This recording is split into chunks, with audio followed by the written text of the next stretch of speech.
Right, over to you, Simon.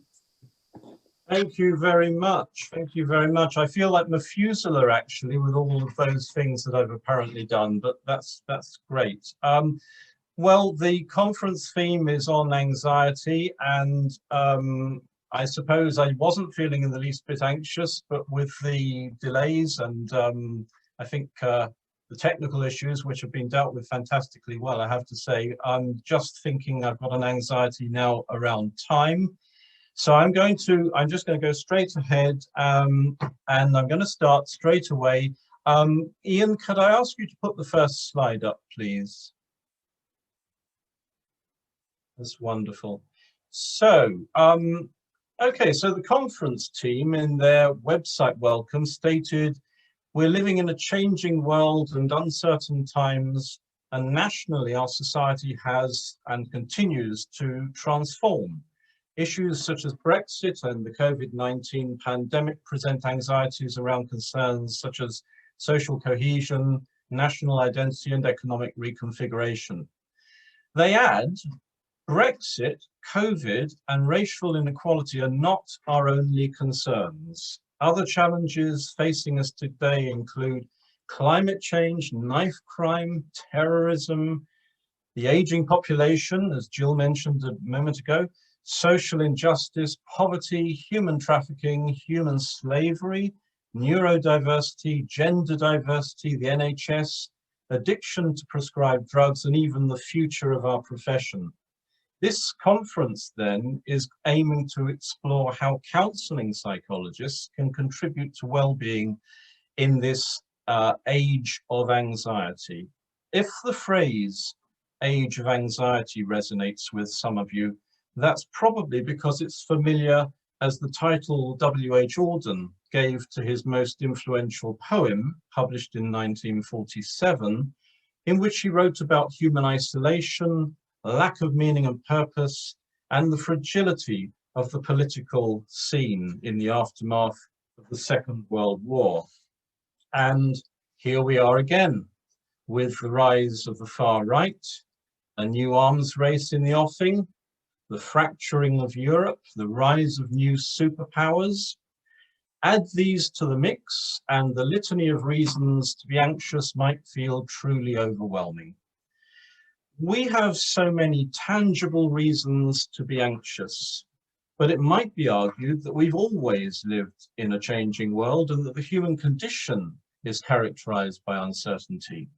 Human beings are ontologically insecure. The human condition is itself essentially an anxious one. What perhaps is new is our recognition of this, not as a theoretical point, but on an everyday basis. Perhaps what is different now is our understanding of contemporary crises as existential crises, literally matters of life and death, including the life or death of planet Earth. I won't say our planet. The word existential in recent years has entered into our everyday speech. It used to be the preserve of philosophers, and strange continental philosophers at that. Now it's applied so frequently and liberally that it's in danger of becoming devalued. In some respects, it feels as though everyone is catching up with the existential philosophers when they urged us to take existence and being seriously. Counselling psychology has been in the vanguard of psychological health professions in recognizing the significance of this particular philosophical tradition. As Milton noted in a Counselling Psychology review paper in 2014, existential perspectives have always been a part of the theoretical landscape of counselling psychology and have been helpful in understanding a range of issues. This won't surprise us if we remember that counselling psychology is an applied psychology and existential philosophy is a practical philosophy. Given both are concerned with the way we human beings make sense of the world in which we find ourselves and the way we attempt to create meaning and a stable sense of identity in the context of an essentially absurd world, it would be strange to try to keep the two apart. The founders of counselling psychology, the change agents, as it were, behind the counselling psychology section established way back in 1982, wanted to bring psychology and psychotherapy together to, as Parry wrote, and I quote, create a new vision of psychology, one which places the person, personal experience, personal relationships, and personal action together at the center of its concern. Emmy van Deurzen in 2015, looking back, wrote, "Our founding zeal was rooted in our desire to reclaim psychology for a more human and philosophical way of working with individuals, preserving a more gentle and real interpersonal relationship with our clients." It would be easy, in the light of multiple challenges, to turn our faces to the wall and despair. But the message of existentialism perhaps offers us some hope.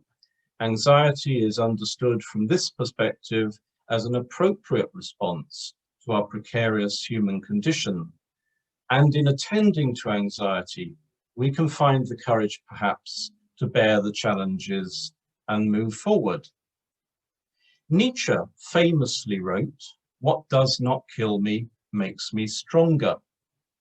I'm not entirely convinced by this. What does not kill me may cripple me. But Nietzsche notoriously sought in his aphorisms to stir and provoke. And in a time of anxiety, perhaps we need that. As Van Deurzen wrote in 2010, the important thing is what we do with our existential awareness. Do we try to deny what we see, or do we rise to the challenge of living with our eyes wide open? The urgent concern for us, then, as a profession, is indeed how we can contribute to well-being in this age of anxiety. Framed this way, the challenge may begin to feel more possible. We are concerned with contributing to well-being. But what do we understand by these terms, contribute and well-being, and how does this sit with the ethos of counselling psychology? Perhaps the way to approach this is to foreground two of the fundamental values held by our profession. Stefan and Hanley in 2014 identified them as, and I quote, "our emphasis on the client as a human being and our emphasis on this human being as contextualized." As they state, and this is a longish quote, but I think it's a really wonderful quote, "This implies not only the socio-political, cultural, and historical givens of someone's existence, but also their purchasedness between birth and death, their bodily existence and spiritual meaning-making, their separateness and connectedness, and the moral questions and choices that arise every step of the way in the light of the irrevocability of our actions and the finitude of our lifespan." We are then concerned with the person in their entirety, informed by what Cooper and MacLeod in 2011 termed an ethic, a, quote, "fundamental humanistic stroke existential commitment, which links existential awareness with a humanistic attitude that aims to respect and validate the other in the totality of their being." I want to suggest that this broadly existential approach, by which I mean this foregrounding of what it means to be human, finds a parallel in both the changing attitudes of clients and wider society, because of course counselling psychology is also contextualized. I think that we counselling psychologists might have a significant role in opening up this notion of human being to make it relevant for the way psychological well-being and dis-ease is conceptualized. In seizing this opportunity, we're in tune with wider changes of perception. It's possible to identify a groundswell of initiatives which strive towards the democratization of psychological health culture in the Western world, attempting to engage not just with illness, but with what defines us as human beings. The medical model continues to be highly influential, but it's increasingly challenged by a more educated, rights-conscious public, many of whom will have some awareness of critiques of pharmacology, psychiatry, and psychoanalysis. The emphasis on customer choice and consumer status, which characterizes current UK healthcare policy, has begun to enable service users to voice their dissatisfaction with expert scientific knowledge. The financially able increasingly seek out alternatives from the numerous different approaches available in the private healthcare marketplace. Such people share a desire for individual attention for their very own personal distress which they're increasingly unlikely to view as a symptom of individual psychopathology requiring medication. It's no surprise then that existential texts with titles such as Everyday Mysteries, Demystifying Therapy, and Tales of Unknowing, which many of you will recognize as works by Ernesto Spinelli, and texts like Rising from Existential Crisis, Van Derzen's 2021 text, her latest text, it's no surprise that these have found a considerable readership beyond the therapy community and among the general public.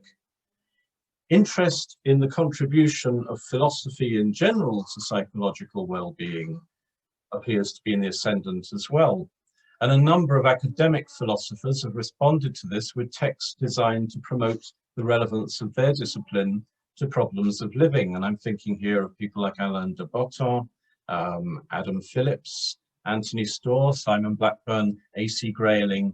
There are many of them. Perhaps even more significantly, self-help literature has grown exponentially in the UK over recent years. Now, we counselling psychologists are particularly well placed to engage with this movement towards a philosophical rather than a medical perspective on what it means to be human. Those of us from the broadly existential phenomenological end of the spectrum long ago gave up talking about psychotherapy, when what we really intended to discuss was how to attend to the being of the person as a whole. And increasingly, I think we need to take on board more fully what it might actually mean to attend to the whole person, psyche and soma, in indissoluble union, in a fellow traveler rather than a top-down expert to patient way. So therapy, not psychotherapy, is surely the accurate descriptor for this. I find myself reflecting on the notion of therapy and whether something more akin to self-care might have a place. We readily talk about self-care in supervision with qualified therapists, so perhaps it's not so great a stretch to apply this kind of thinking to clients too. Now, clients may have more limited resources for self-care. There are times, particularly in the midst of crisis and trauma, that clients will have reduced ability to take care of themselves. But even at these times, in fact, maybe especially at these times, I notice they often have a strong sense of what they most need. As Mearns and Cooper asserted in a 2005 text, Working at Relational Depth, clients may experience trauma simultaneously as both hugely negative and as the point in their life when they felt most alive.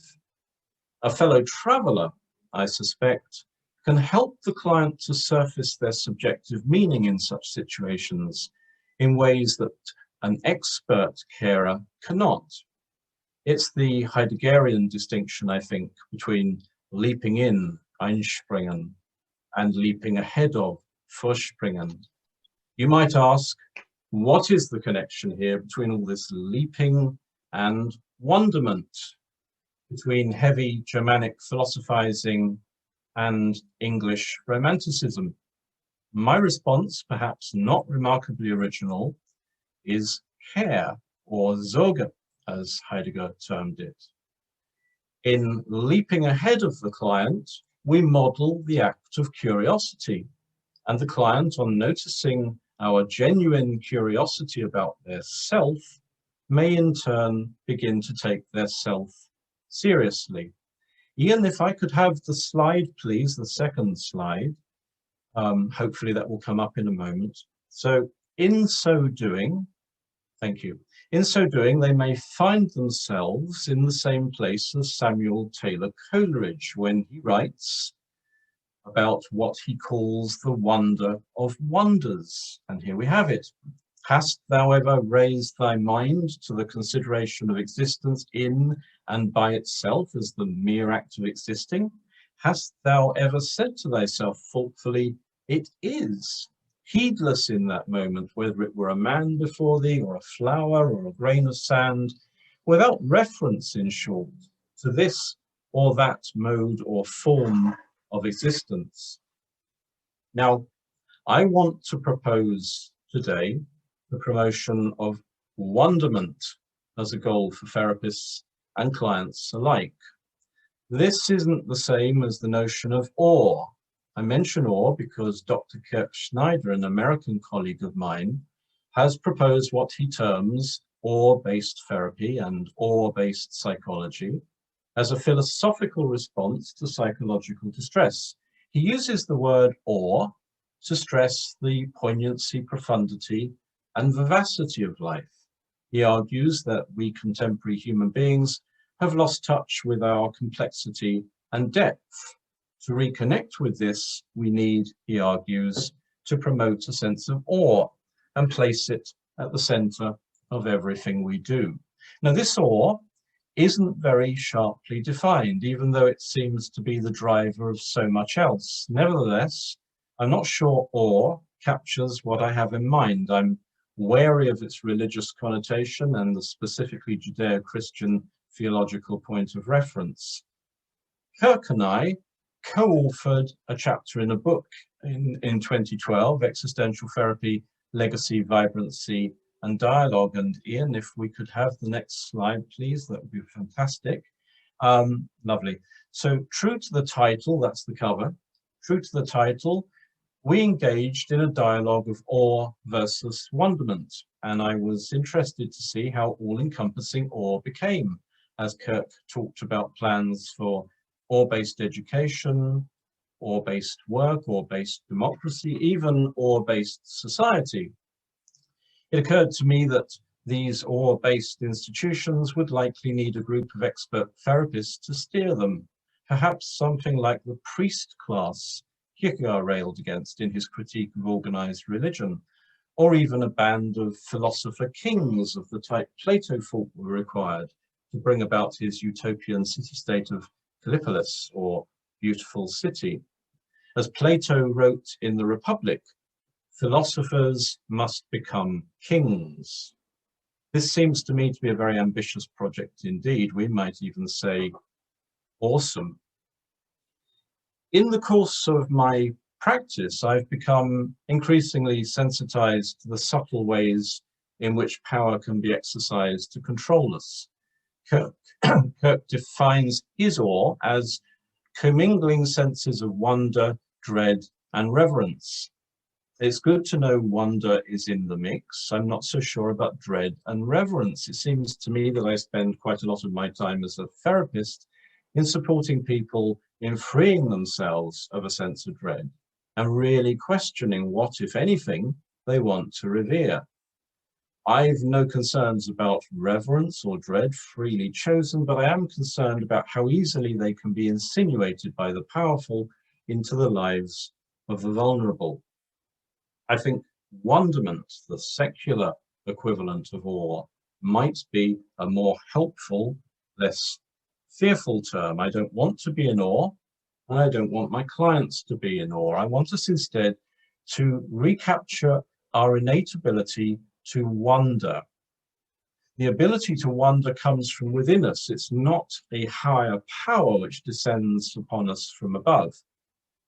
Now, perhaps the erosion of wonderment begins with childhood. Childhood is a social construct, of course, And in the last half century, we've all but abandoned the romantic celebration of the child's view of the world as expressed, for example, in Wordsworth's intimations of immortality based on recollections of early childhood. My guess is most people listening to me today have not read that text at all. Children are increasingly required to be busy, as adults are, constantly engaged in some activity or other. Maybe we should stop processing children as the recipients of each new technology as it were, marketing opportunities, and reflect on what childhood might be. The child raised on ready-made, often violent computer imagery may lose out in terms of a cultivation of their own imaginative resources. The acclaimed American author Kurt Vonnegut wrote some of the most singular and humane fiction of the last century. Towards the end of his life, some school children wrote to invite him to speak to their class and reflect on what he had learned. He wrote back with all the wisdom anyone probably needs. And Ian, if we can have the next slide, please, you'll see what he wrote back to them. Dear Xavier High School, you really know how to cheer up a really old geezer, 84. In his sunset years, I don't make many appearances anymore because I look like an iguana. What I have to say to you, moreover, would not take long. To wit, practice any art, music, singing, dancing, acting, drawing, painting, sculpting, poetry, fiction, essays, no matter how well or badly, not to get money or fame, but to experience becoming, to find out what's inside you, to make your soul grow. Do it for the rest of your lives. It was Vonnegut who, tongue-in-cheek, advanced the notion that the stories we begin to learn in childhood have recognizable emotional curves that could be fed into a computer, a notion that has in fact lately been employed in research projects to attempt to teach artificial intelligences the subtleties of human feeling. Those curves shape young minds, perhaps literally. A YouGov opinion poll commissioned by Amnesty International in 2016, so before this pandemic, of course, and our changed relationship with technology, but in 2016 showed that more than half, 53% of UK parents still think reading a book is the best way to develop the child's ability to, quote, put themselves in other people's shoes, to develop the capacity to empathize. Only 3% went for playing a computer game and 5% for watching a video. What accounts for this striking difference? Perhaps it's as simple as the fact that reading a book encourages the child to use their imagination, while a parade of ready-made images arguably may not. In fact, I would suggest that being bombarded with finished imagery leaves little room for the viewer to develop their own imagery and may even inhibit the development of imagination and empathy. Reading provides a kind of active workout for the mind. Viewing, on the other hand, could be said to be essentially an act of passive consumerism. The key concept, I think, is practice, as when Vonnegut exhorts us to practice any art. It's in losing ourselves in creative activity that we find ourselves. We're not asked to become expert, only to engage. The rediscovery of wonderment is not just the task of therapy and therapists. Wonderment does not preclude the spiritual, but holistically encompasses mind, body, and spirit. If indeed we increasingly lack the ability to experience wonderment, I would like to suggest ways of promoting it, of reminding ourselves how we can be more fully human and more aware of our existential being. In their apparent simplicity and ready availability, they may help us to revision therapy in increasingly democratic ways. They may help people in identifying the effects of the worst excesses of consumerism and materialism, and support them in their efforts to find affordable ways to help themselves counter some of the more toxic aspects of contemporary life, thereby gaining a sense of mastery and agency where there was previously a sense of helplessness or passivity. The clinical psychologist, actually, Professor David Smale, has written persuasively on the erosion of communal living and the glorification of selfishness and competition, which characterizes the contemporary West. He argues that deciding what sort of world we want to live in is an ethical choice. I agree with him. We have a responsibility to critique technical individualistic treatment of distress and to show how mechanisms of power and interest impact upon the subjective experience of each of us. So, I want to introduce some ideas of an eccentric nature. By eccentric, I'm referring to the etymological sense of being outside the center, being marginal or liminal. I find this eccentric perspective, the stance which asks not why, but why not, often assists clients in their pursuit of clarity about their way of being in the world. A liminal position enables us to throw light on different parts of the client's world, while a central position tends to reinforce the normative, the status quo, sedimenting the client's sense of being in some way marginal or mistaken in their worldview, rather than allowing it to simply come into focus as fully as possible. We can learn a great deal from the philosophers, at least when they're not aspiring to kingship, and not always in the most obvious ways. Kierkegaard, for instance, made several references to the therapeutic value of physical exercise. And Ian, if I can have the next slide, please. Writing to his young niece, he urges, above all, do not lose your desire to walk. Every day I walk myself into a state of well-being and walk away from every illness. I've walked myself into my best faults, and I know of no fault so burdensome that one cannot walk away from it. In walking, one constantly gets as close to well-being as possible, even if one does not quite reach it.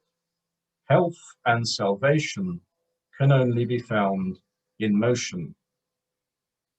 For Kierkegaard, physical exercise was an integral part of community life, poles apart from the modern-day gym culture. If we can have the next slide, please, while I close my... Get rid of some noise. Right. So on this slide, you'll see the cover of a journal I edit, Existential Analysis. Nietzsche was a great walker, though you might not expect this given his history of physical illnesses. Like many writers, he needed to walk to create. As he expressed it, all truly great thoughts are conceived by walking. Between 1883 and 1888, he wintered every year in Nice on the Côte d'Azur, and most days he walked what is now called Le Sentier de Nietzsche, or Nietzsche's Path, the rocky mountain trail at Ez Village, on which he composed most of Thus Spake Zarathustra. It's still possible to walk in Nietzsche's footsteps, and I've made the climb a number of times myself. Very exhausting it is too. Henry David Thoreau chimes with these sentiments in 19th century North America, writing in Walking and the Wild in 1851, he says, and that's the next slide, please. He says, I think I cannot preserve my health and spirits unless I spend 4 hours a day at least sauntering over the hills and fields, absolutely free from all worldly engagements. Ian, I think you've got a slide there. I hope you have. Thank you, that's lovely.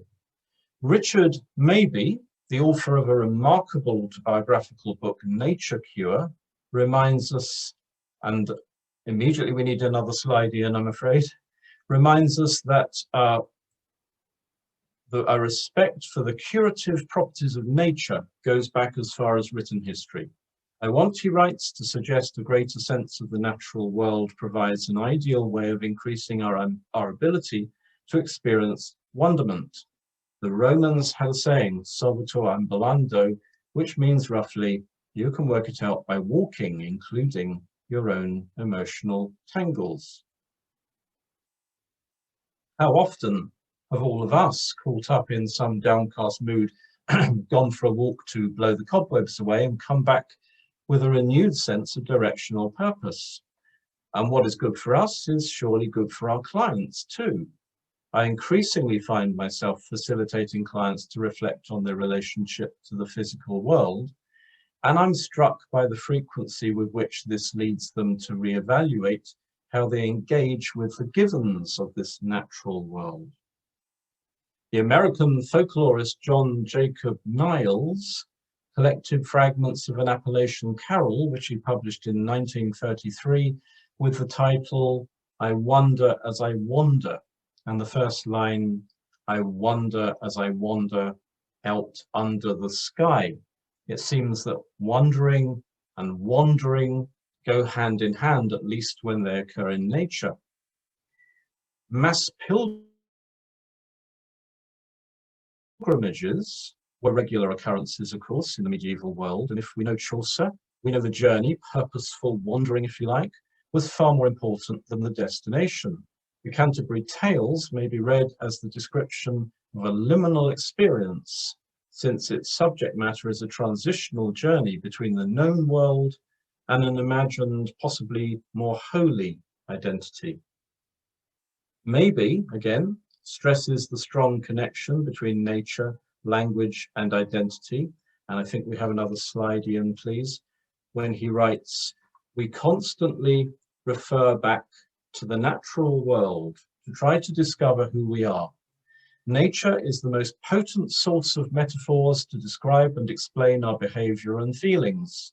It's the root and branch of our language. We sing like birds, blossom like flowers, stand like oaks. In using the facility of language, the thing we believe most separates us from nature, we are constantly pulled back to its and our origins. In that sense, all natural metaphors are miniature creation myths, allusions to how things came to be, and a confirmation of the unity of life. Maybe is one of the most influential of a long line of writers who've recognized these profound connections between language and the natural world. Ian, if you could put the next slide up, please, we'll see, here's just 4 of the people who have published in the last 12 months, effectively. All of them very, very well-selling popular texts, making the connections between psychological healthcare, sense of human existence, and the natural world. The lyric poet Percy Bysshe Shelley, writing early in the 19th century, states, poetry lifts the veil from the hidden beauty of the world and makes familiar objects to be as if they were not familiar.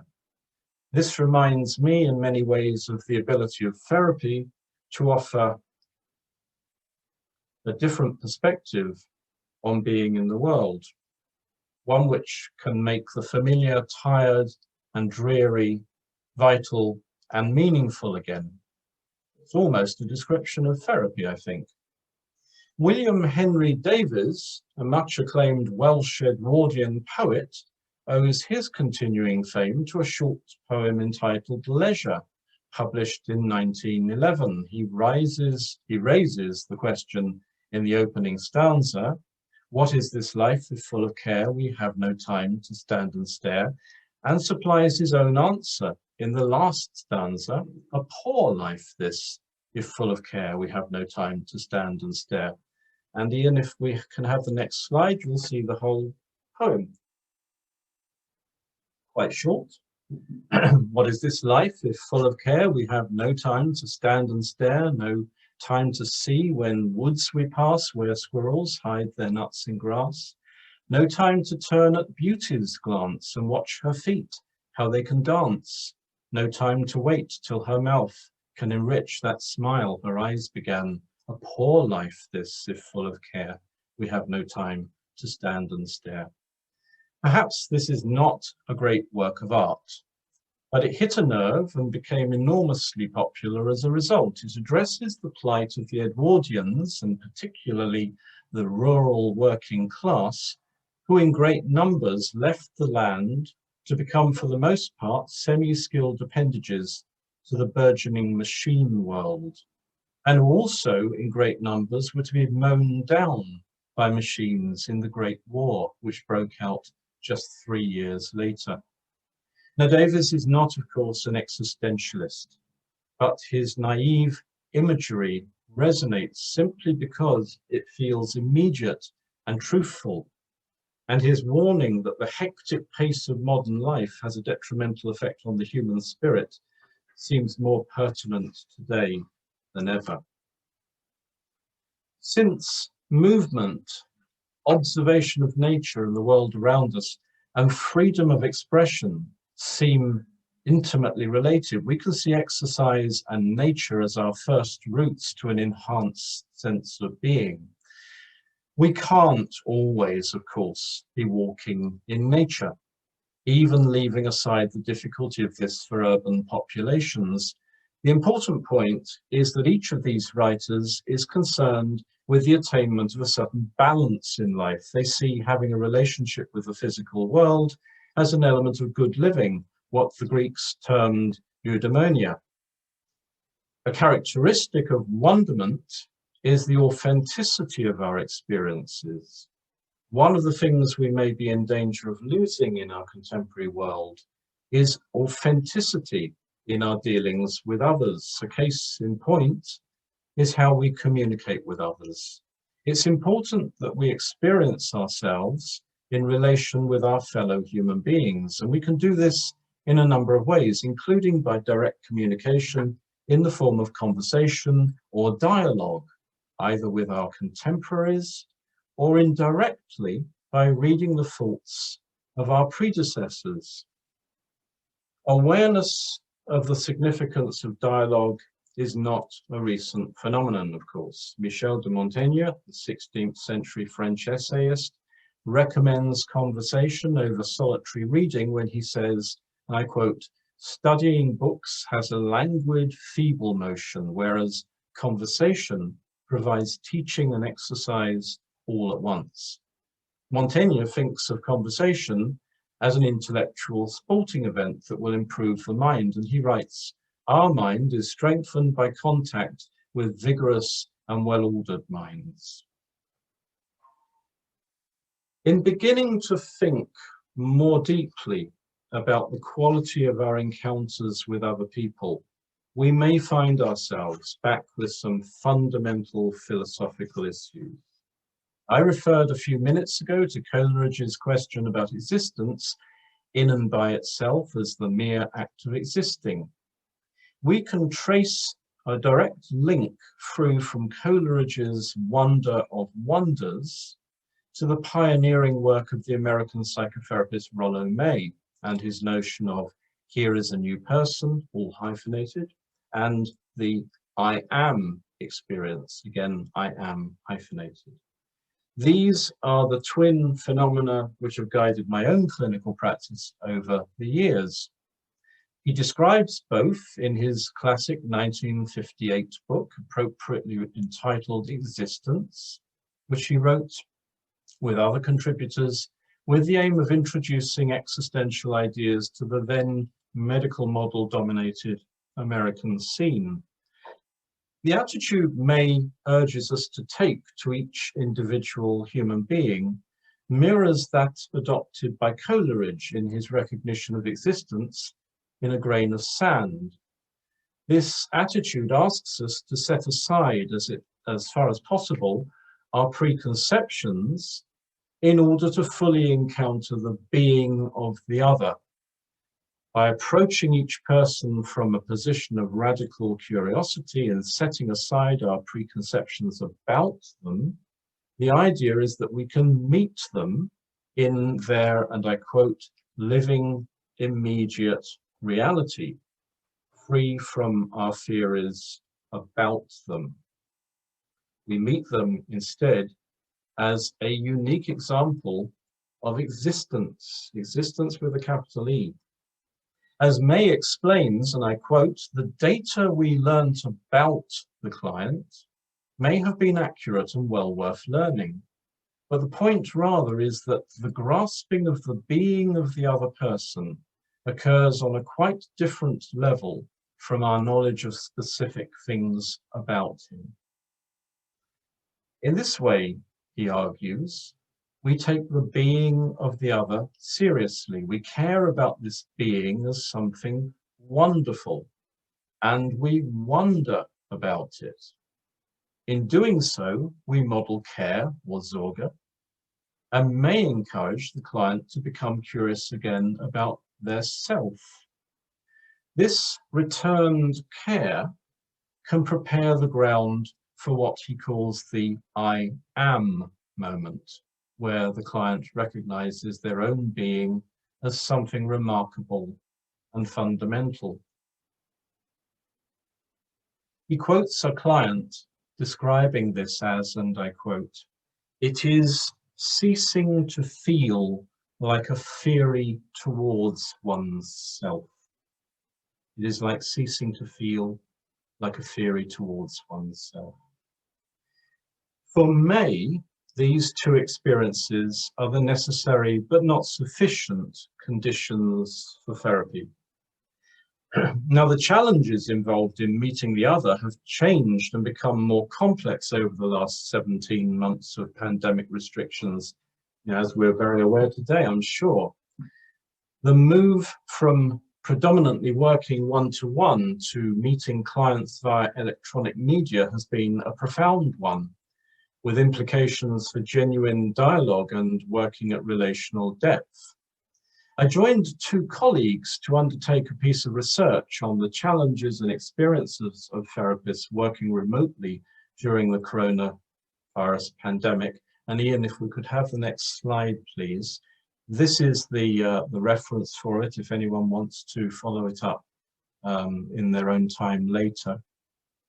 We explored the experience of psychotherapists at a very early point in the pandemic, I think it was March to April 2020, in order to identify how they were responding to these challenges. And we used an online survey which was completed by 335 therapists. I dare say some of the people in the audience today, in the conference today, took part in this. This survey yielded both quantitative and qualitative data, with the latter being subject to a reflexive thematic analysis. As might be expected, the great majority of therapists were using video link platforms to conduct client sessions. Many therapists found themselves challenged by the extremely rapid move from face-to-face to remote working, with 24%, nearly a quarter, citing reduced interpersonal cues as a problem in engaging with others. Feelings of isolation and fatigue and technical issues were also frequently cited concerns, and some therapists reported feeling de-skilled. Nevertheless, and perhaps surprisingly, most therapists considered that remote working had been effective and that clients were comfortable with the process. 2/3 indicated that remote working would now become a core activity for them. And the great majority of therapists said they thought remote working skills needed to become part of formal therapy trainings. Now, this was a snapshot taken at an early stage, and a subsequent BACP survey indicates rather less enthusiasm and significantly more fatigue with online practice. It will be interesting to see what future research reveals about the challenges and opportunities remote working presents for our encounters with clients, and whether loss of wonderment might be one outcome. Now, coming towards a close slowly, I've referred to literature in this talk, and I want to come towards the ending, noting the importance of reading as an aid to wonderment. I noted that Montaigne regarded solitary reading as inferior to conversation, but I suspect every one of us here today can name a novel, short story, or poem which has inspired us with a sense of wonderment and which has helped us to an enhanced sense of what it is to be human. It may be that we make the mistake of regarding the reader as a passive audience, but is this necessarily so? Spinelli tells us that Heidegger, writing about artistic creation in general, and Ian, if we could have the next slide, please, views it, thank you, views it as, quote, an act of revelation or unconcealedness regarding the truth of our existence. It is the means of unveiling that which is present, but is also ordinarily hidden from everyday awareness. Expressions of art are able to bring us the truth of being. I've been interested over the last few years to see how, as part of the struggle to get UK NHS waiting lists down, practitioners have focused on reading. They've devised bibliotherapy schemes whereby patients are prescribed self-help literature before or instead of referral to a therapist. The therapeutic potential of literature has probably been known since the beginning of written communication. There's a reason why the inscription over the entrance of the ancient Greek library at Thebes proclaimed it, quote, the healing place of the soul. And the oral tradition of storytelling predates even reading. We're all experts in our own reading.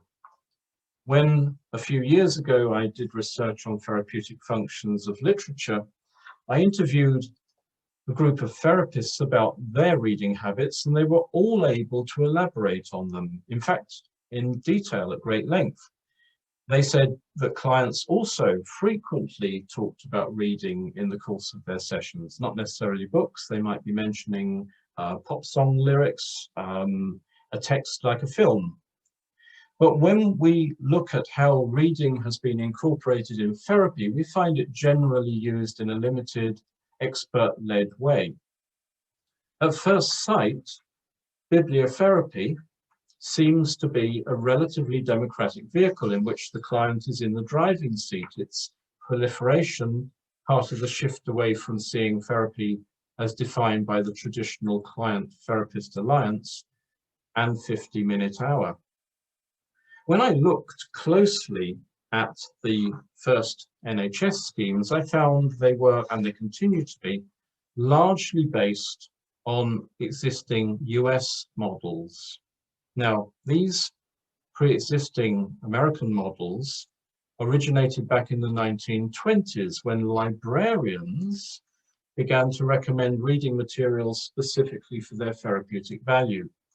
As other professionals such as psychologists, counselors, and social workers began to claim a stakeholder interest, effectively a turf war, this became formalized as bibliotherapy, yes, but also as bibliopsychology, bibliocounselling, literotherapy, and my personal favorite, biblioprophylaxis.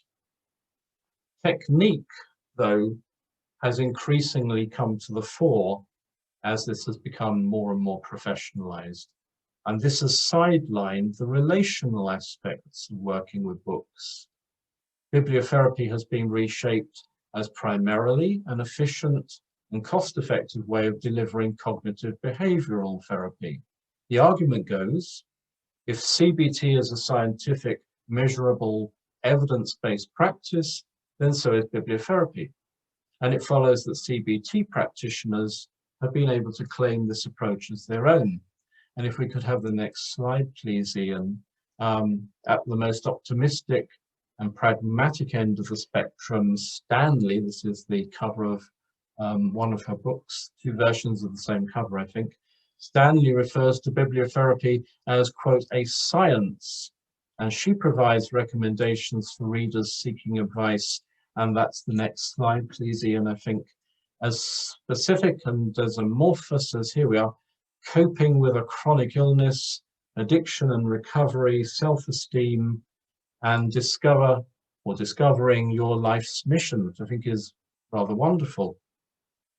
We can see that the notion of scientific bibliotherapy appears on the one hand to offer the individual a powerful way of treating themselves without the necessity of referring or deferring to an expert, but on the other hand, it disempowers them by implying pathology and producing specific prescriptions, like drugs, intended to remove their symptoms. I've argued today that there's evidence for an opening up of the concept of therapy in the UK in a number of potentially creative ways. In contrast, the direction of UK bibliotherapy reflects the US approach in that it takes a technological view of suffering, which involves simplification and manualization. Now, in my interviews with practitioners, and that's the next slide, I think, please, Ian, they inspired me to propose a relatively simple shift in perspective, that of returning to the phenomenon itself, clients reading, in order to explore the way they actually use books or indeed any form of text, rather than prescribe books for the relief of specific symptoms. This shift of perspective can return the client's subjective experience to the therapeutic frame, and it can enable the client and therapist to act as co-researchers to explore how the client uses existing reading to create meaning. Such an existential bibliotherapy can provide a way of moving beyond symptom alleviation in order to assist people to engage with problems of living. And it can do this because it shifts the focus of practice. It invites the client to become fully involved as a co-researcher of their past and current reading. It's a process which allows them to co-construct a reading history, a description of their individual use of literature. And this moves us beyond prescribing and into a being with rather than a doing to relationship. We're back to Rollo May again in some respects. As you might imagine, this shift of focus has a profound effect on the being of the therapist. Freed from the technology of book prescription, the therapist is in an idiosyncratic, and here it comes, anxiety-provoking, arguably more real relationship. So we find ourselves returning to anxiety, the subject, if you like, of this conference, but perhaps with a different appreciation of it as an essential characteristic of human being. Now, I've only mentioned a few aids to wonderment. There are many more, including maybe tending a garden, painting, dancing, singing, playing music. These foundational aids to wonderment, which I've identified in the course of this presentation, spell out a special word. And if we can have, I guess, probably the last slide, Ian. Yeah, there we go. So here we have writing, observing, nature, dialogue, exercise, reading, spell wonder without too much manipulation on my part. The specific activity is less important than the attitude of openness and attentiveness it nurtures in our way of being in the world, and the extent to which it can act as an aid to wonderment and inexpensive, readily available self-care. In the process, it may be that we can restore anxiety to its rightful place as a route to exploring what it means to be human, both in the context of counselling psychology practice and in the course of everyday living. And I'll end there. Simon, if I may just come on and ask, we have recorded your presentation there. Are you happy for us to load that back into the event portal for those people who may have missed it earlier? Yeah, absolutely. That's fine. Excellent. And if anyone has any questions, I think we've got 5-6 minutes to put questions to Simon. What I would suggest is if you could use the raise hand function, I will then allow you. Well, I'll allow your mic. I can see Jill is first up, bursting to go. So I will. We'll use raise hand if you've got a question, and then we'll go through a few questions. Jill, I'll bring you on now. While Jill's unmuting, can I just say 5 or 6 minutes is so little. I'm around the conference and I'm totally happy if people send me a message via the website, or please do feel free to send me an email. It's so much the easiest way. Send me an email. I'm very happy to respond to an email. Sorry, Jill, I didn't want to interrupt you. I'll add a layer to that for Simon. If anyone does have any questions for Simon that they'd like to put to him separately, you can go to the meeting hub, connect with Simon and send him a message direct there. You'll also find all of his contact details there if you connect with him. Thank you, Ian, and thank you very much to Simon. That was an extremely interesting talk, and I'm quite pleased it's recorded because I want to listen to it again. I don't know about everyone else. I can see some nodding heads. It wasn't actually me that had a question, but my colleague who's sitting next to me, Caton, who would like to ask Simon something. Hi, Simon. Hi, everybody. Jill's caught me off guard. You're going to ask me something impossible to answer now, aren't you, with that lead up? I was just wondering, thank you very much for very thought-provoking material there. I'm slightly biased, having trained initially within the umbrella of the Existential school. But I'm just wondering, we've got a very high percentage, probably about a third of undergraduate students potentially in this session. Given the material that you've shared with us so kindly today, what would be a message for them embarking on this journey of training within the field of applied psychology? Thank you. Gosh, that's one of those sort of questions that's, I mean, it's very basic and also quite complicated. If I can come at it slightly circuitously, I suppose, I've tended to notice over the years that people enter training, obviously not just existential training, but training in general, because they have an interest in human beings. They have an interest in what it means to be a human being. I think very often people start off, as you would expect, from themselves, their own subjective experience, and they have questions and they have issues. And so often I think trainees, students, I know I did, come in with that, without having the term, but with that effectively, that sort of sense of being the wounded healer, of actually having something that they are attending to themselves. So I suppose what comes up for me in terms of a sort of a very simple, basic takeaway is that it's really important, I think, when you are in training and as you go through training, to really strive not to lose that sense of connectedness to what brought you in the first place. You know, your own experience of being in the world, your own way of engaging with life issues, the difficulties, the challenges you experience. Hold on to those and try to stay curious. I mean, this is what Wonderment in some respects is about. Try to stay curious about yourself and about other people and about the human condition in general. And I say that because perhaps it's one of the excellent things about counselling psychology is that in general, that is something that the counselling psychology trainings are attempting to hold on to. I know whenever I've gotten into academic philosophy or to some extent clinical psychology, certainly whenever I've come up against psychiatry, I've found the individual seems to just vanish and we end up sort of, you know, dare I say pathologizing. We end up trying to solve things. You can't solve being a human being. You can't. I mean, you can attend to it, you can notice it, and you can explore it. And you can find fellow travelers, but you can't solve it. So probably a bit of a circuitous way of responding to you, but I guess that's what comes to mind right at this second. And Colette, we've only got time for one more question. Colette, I can see that you've got your hand raised first. So if you'd like to unmute yourself and come on to ask Simon a question.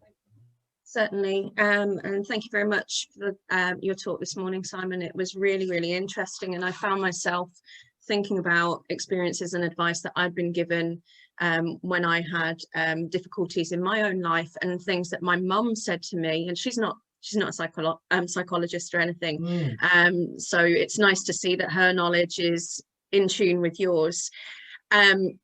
What I wanted to know a bit more about with your principle of wonder is, how would you possibly adapt that to somebody who isn't as au fait with reading, for example, or isn't creative, or doesn't have the ability to get outside into nature, maybe learning disabilities or physical disabilities? How would you address those with the client and find out what they can do and what they enjoy doing, most importantly? Yeah, no, I mean, that's a hugely important point, actually, because of course everyone is coming from a different place, and it's so easy to sort of wander off into some sort of I don't know, well, there aren't many ivory towers left for all sorts of reasons, but it's easy to get off into some sort of quite theoretical place, put it that way. And in a sense, you sort of answer your own question, I think, because there's that notion, isn't there, of sitting with, walking with, maybe, you know, if it's appropriate, with another person, and talking with them, exploring with them what they find meaningful. So I hear what you say, that probably quite a lot of people would say, well, I'm not artistic, or I don't pick up greatly novels and read them, and, you know, whatever. It doesn't seem to me to matter in the slightest. They're pretty much invariably, I think, are places where we find we connect with the world. One of the things which happens, of course, is in psychological distress, it's as though you become disconnected from the world. It's as though, yeah, it's as though you just go off into some terrible dark bunker. Having someone alongside you, not trying to cure you or give you pharmaceutical guidance, support perhaps, but someone just curious, can be very powerful. And as I say that, I'm not suggesting it's a panacea. There will invariably be people for whom different sorts of therapy work and other ways of working are irrelevant. From a broadly existential perspective, we tend to say that what we're looking to do is work with people who are interested in having some insight, who are interested in exploring. But if you think more in terms of just wonderment, you know, cutting away a little bit from the existential phenomenological per se, if you think about wonderment, it's so powerful to sit with someone who just wonders about you. And I know I don't have much time, but just as a terribly obvious, really, really obvious example, I think if we always start with ourselves, and if you think about yourself and you think, when have I felt most met, most understood, most happy in my own skin, if you like? When have I had that experience? And it will very, very often be when you've met with someone, you know, it could even just be at a party. It could be, you know, pure chance, a stranger even. You meet someone who genuinely is interested to know about you. And that is so rare because, as Heidegger says, you know, we use, and Sartre says it as well, we use the people around us as equipment. We don't see them. This is Rollo May's point as well. We don't really see people. We want things from them. So if you go to follow Sartre's example, if you go to a cafe and you want a cup of coffee, you're not interested in the being with a capital B of the waiter. You want them to give you the cup of coffee. So those opportunities to sit with someone and just wonder with them about their self, I think, are just incredibly powerful. And maybe your mum had a sort of a way into this, I'm not sure, but I think that it's so simple, and at the same time, you've really got to think about it if you're not going to lose it. It's very easy to not do. And I'm just going to come on there. Unfortunately, we don't have any more time for any questions to Simon.